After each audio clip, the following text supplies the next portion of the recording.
मैं आपका mentor AK Singh और आज फिर हम अपने सीटेट की तैयारी करेंगे यानी सीटेट के बाल विकास को देखेंगे और संपूर्ण बाल विकास में हम क्या देख रहे हैं क्वेश्चन आंसर के थ्रू हम अपने बाल विकास को समझ रहे हैं कि बाल विकास में किस तरह से आपको क्वेश्चन देखने के लिए मिलेंगे और किस तरह से आपको क्वेश्चनों को हल करना है और किस तरह से आपको ऑप्शनों को काटना है। अगर आप बाल विकास सीख जाते हैं तो बाल विकास के थ्रू आप क्या सीख पाओगे, पैडागोजी। और पैडागोजी सीख गए तो आपके क्या है 75 नंबर की जो पैडागोजी आती है वो कहीं ना कहीं आपके लिए एक तरह से वरदान का काम करेगी। तो चलिए समय व्यर्थ न करते हुए आज का देखते हैं अपना संपूर्ण बाल विकास। चलिए क्वेश्चन नंबर 21 क्या कह रहा है, अर्थपूर्ण अधिगम हेतु कक्षा में ऐसी संस्कृति विकसित करनी चाहिए जहां विद्यार्थियों को डैश के अतिरिक्त यानी कि अत्यधिक या उसके क्या हो अवसर मिले, उसे क्या मिलने चाहिए, अवसर मिलने चाहिए। और अवसर वाली बात जब आ जाती है तो कहीं ना कहीं वो हो जाता है पॉजिटिव, चाहे आपका क्या है ऑप्शन में हो चाहे कहीं ना कहीं क्वेश्चन में हो। यानी पॉजिटिव क्वेश्चन पूछ रहा है। अब पॉजिटिव क्वेश्चन पूछ रहा है तो क्या पहला लेके चलते हैं, एक दूसरे के प्रति स्पर्धी वाली बात है नहीं भाई। हम क्या करना है, हमें क्या कंपैरिजन नहीं करना या फिर एक दूसरे से क्या कहना कि तू इससे अच्छा है या फिर दोनों को लड़ो, जो जीतेगा मैं उसके साथ चल जाऊंगा, वही कहानी वो नहीं करनी है हमें। दूसरा क्या करना है, ज्ञान का निर्माण करने के लिए, यानी कि ज्ञान का निर्माण बिल्कुल सही हो जाएगा। आगे देखते हैं, तथ्यों को रटने वाली बात आ जाएगी। निष्क्रिय यानी कि एक तरह से ये भी कहीं ना कहीं गलत हो जाएगा। तो इसका आंसर क्या हो जाएगा, ऑप्शन नंबर बी हो जाएगा। क्वेश्चन नंबर 22 देखते हैं, विद्यार्थियों को डैश बनाने के लिए सुसाधित करना चाहिए। तो क्या बनाने के लिए, सबसे पहली बात है आपको क्या है इंडिपेंडेंट बनाना है। और इंडिपेंडेंट कहाँ हो जाता है, इसमें स्वतंत्र विचारक बनाना है। तो स्वतंत्र विचारक बनाएंगे तो आपको क्या हो जाएगा, ऑप्शन नंबर पहला हो जाए तो पहला हो जाएगा। तो पहला हो जाएगा, इसमें आंसर हो जाएगा ऑप्शन नंबर 1। चलिए क्वेश्चन नंबर 23 देखते हैं, कथन और कारण का है, शुरुआती उम्र से ही हमारा मस्तिष्क वास्तविक संसारिक परिवेश से जुड़ जाता है, विषय वस्तु को सोचने के समक्ष होता रहता है। तो ये क्या है, कथन कह रहा है। अब ये बात क्या सही है, आप ही सोचिए, जब आप क्या है छोटे होंगे और कहीं ना कहीं इन सब चीज़ों को महसूस करते होंगे तो ये क्या है कि हाँ ये सब चीज़ें होनी चाहिए, ये जो चीज़ देखते हैं उससे वास्तविक तरह के उससे जोड़ने शुरू कर देते हैं। तो यानी कि पहला क्या हो जाएगा, पहला आपका बिल्कुल सही हो जाएगा। दूसरा तर्क देखते हैं, प्राथमिक स्तर पर विद्यालयों में अमूर्त वस्तुओं को पुरस्कृत अधिगम पर बल देना चाहिए। यानी कि इसकी बात हो गई बिल्कुल गलत। तो यानी कि ये भी हटेगा, ये भी हटेगा और आंसर हो जाएगा ऑप्शन नंबर सी। चलिए क्वेश्चन नंबर 24 देखते हैं, अधिगम अधिक प्रभावशाली होना चाहिए जब, भाई यानी कि लर्निंग इज मोर इफेक्टिव कब होती है, लर्निंग जब मोर इफेक्टिव होती है आपकी, वो कौन सी स्टेज में होती है, जब आप एक्सपीरियंस लर्निंग करते हो। यानी कि आपने, यानी कि अब आपसे मैं कहूँ कि एक जैसे आप क्या है खाना बनाना सीख रहे हो, ठीक है, खाने बनाने के एग्जाम्पल सबसे आसान एग्जाम्पलों में से होते हैं। यानी खाना बनाना, आपको कोई बताए कि ये इसमें इतना सामान डालना, ये डालना, ये डालना, इतना ये करना है, वो करना है, आपने वो चीज़ें याद कर ली। पर जब आप क्या करोगे, कुकिंग करोगे और कुकिंग में क्या हो, वो जल गया, जो उसने बताया था वो टेस्ट ही नहीं आ रहा। क्यों, क्योंकि आपने एक्सपीरियंस कहीं ना कहीं उसे बना के एक्सपीरियंस नहीं कर। जब आप क्या करते हो, जब एक चीज़ को बार बार कहीं यानी कि बना कर देखते हो तो कहीं ना कहीं एक टाइम ऐसा आएगा तो सर्टेन टाइम में आप क्या होगा उस चीज़ में परफेक्ट हो जाओगे। परफेक्ट का मतलब है अधिगम का स्वभाव क्या है, प्रयोगात्मक होना चाहिए, यानी कि एक्सपीरियंस होना चाहिए और कहीं ना कहीं एक्सपेरिमेंटल जो चीज़ें होती हैं यानी कि प्रयोग पर आधारित होना चाहिए। ठीक है, चलिए आगे चलते हैं, क्वेश्चन नंबर 25 देखते हैं।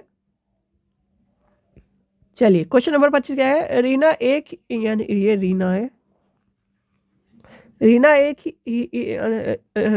एक दी गई समस्या को समाधान हेतु उस समस्या से मिलती जुलती समस्या को उदय कर रही है। वहीं वह निम्न में से किस समस्या का समाधान युक्त का इस्तेमाल कर रही है। भाई जब वो क्या कर रही है, रीना क्या कर रही है आपके लिए, यानी कि रीना क्या कर रही है, मिलती जुलती समस्या को क्या कर रही है, मिलती जुलती समस्या। जब मिलती जुलती समस्या हो जाएगी तो क्या हो जाएगा,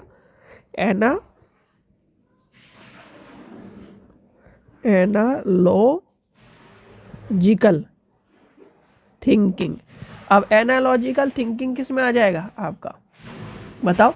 एनालॉजिकल थिंकिंग हो जाएगा एमू, ये हो जाएगा आपका यह हो जाएगा अनुरूपक सोच, यानी कि ऑप्शन नंबर बी हो जाएगा इसका आंसर। चलिए क्वेश्चन नंबर 26 देखते हैं। कथन और कारण का फिर क्वेश्चन आपका आ गया है। कथन और कारण में क्वेश्चन में देखते हैं। अब इसमें क्या कह रहा है, पहला क्वेश्चन क्या कह रहा है, यानी पहला कथन क्या कह रहा है, एक अध्यापक को विद्यार्थियों द्वारा दी गई त्रुटियों पर कोई ध्यान नहीं देना चाहिए। भाई ध्यान क्यों नहीं देना चाहिए, देना चाहिए, गलत हो जाएगा। त्रुटियों का अधिगम प्रक्रिया पर कोई मतलब नहीं पड़ता, यानी बहुत पड़ता है। त्रुटियों से क्या होता है, यानी कि आप क्या कर रहे हो, पहली बार आपने क्या सीटेट दिया, आपका क्या है, मान लीजिए 88 नंबर आ गए, यानी कि आपने जो 2 नंबर से रह गए, तो आपने क्या करा, 2 नंबर का एक्सपीरियंस लिया। अगली बार क्या हुआ, आपके 92 आ गए, तो क्या हुआ, आपने उस चीज़ को महसूस किया, तो कहीं ना कहीं ये हो जाएगा ऑप्शन नंबर डी। ठीक है, चलिए आगे चलते हैं। क्वेश्चन नंबर 27 देखते हैं। विद्यालय को, तो विद्यालय को क्या करें, यानी कि स्कूल को क्या करना चाहिए। पहला देखते हैं, विद्यार्थियों की भावनाओं स्थिरता को यानी कि अनदेखा करना चाहिए। अनदेखा हो गया तो क्या नाम, आपको आगे पढ़ने की जरूरत ही नहीं है। विद्यार्थियों के सामाजिक संदर्भ को अनदेखा करना चाहिए, अनदेखा हो गया। विद्यार्थियों के सामाजिक संदर्भ के प्रति विचारशील होना चाहिए और नए ज्ञान के निर्माण को अनदेखा करना चाहिए, ये भी गलत हो गया। यानी कि 3 वर्ड अनदेखा अनदेखा अनदेखा ने आपको बिल्कुल क्या बता दिया जी, इतने लंबे लंबे कथन पढ़ने की जरूरत नहीं, हमें बस एक अक्षर से मतलब था अनदेखा, आगे पढ़ने की जरूरत थी। बताओ आपने आगे पढ़ा, नहीं पढ़ा, तो अनदेखा आपने वर्ड ढूंढ लिया। अब इसमें भी देखो अनदेखा कहीं दिख रहा है नहीं। अब जब 3 में अनदेखा मिल गया तो चौथा पढ़ने की जरूरत ही नहीं है। चौथा तो आंख बंद करके लगा दो, तो और खुद ही पढ़ के देख लो। यानी विद्यार्थियों की भावना के प्रति विचारशील होना चाहिए और नए ज्ञान के निर्माण पर ध्यान देना चाहिए, बिल्कुल सही बात है। तो विद्यालय ऐसे ही होना चाहिए।